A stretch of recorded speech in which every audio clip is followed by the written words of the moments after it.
قالوا لنا الغرب قلت صناعة وسياحة ومظاهر تغرينا. الغرب مقبرة المبادئ، كلما رفعت يد أبدى لها السكينة. الغرب يحمل خنجرا ورصاصة على ما يحمل قومنا الزيتون.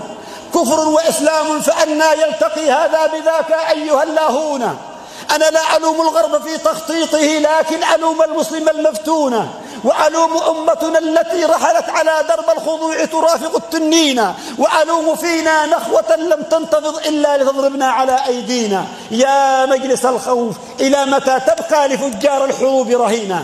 يا مجلسا لعبت بك الدول الكبار فصرت في ميدانهن اللاعب الميمون.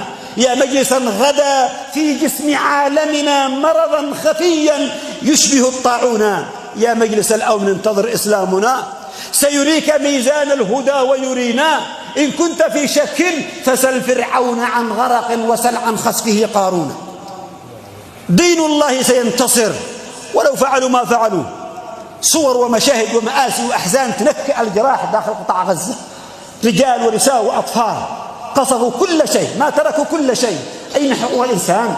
أين حقوق الطفل؟ أين حقوق المرأة؟ أين أمريكا التي كانت تتغنى حمامة السلام على منقارها غصن الزيتون؟ أين رحل هذا كله؟ ذهب كل هذا أدراج الرياح. فيا أمة الإسلام هبوا واعملوا فالوقت راح. الكفر جمع شمله فلما النزاع ولما المزاح. فتجمعوا يا أمتي بالمستطاع وبالمتاح. لا يصنع الأبطال إلا في مساجد الانفساح، في روضة القرآن في ظل الأحاديث الصحاح. من خان حي على الصلاة خان حي على الكفاح. شعب بغير عقيدة ورق تدر به الرياح. هل يستوي في منطقة الإيمان سكران وصاح؟ اليهود، النصارى، الغرب، العلمانيون، الليبراليون الجدد، الإسلامفوبيا. إيش الإسلامفوبيا؟ يريد إسلاما مطاطا، وصفونا بأوصاف متعددة. الإرهابيون الجدد،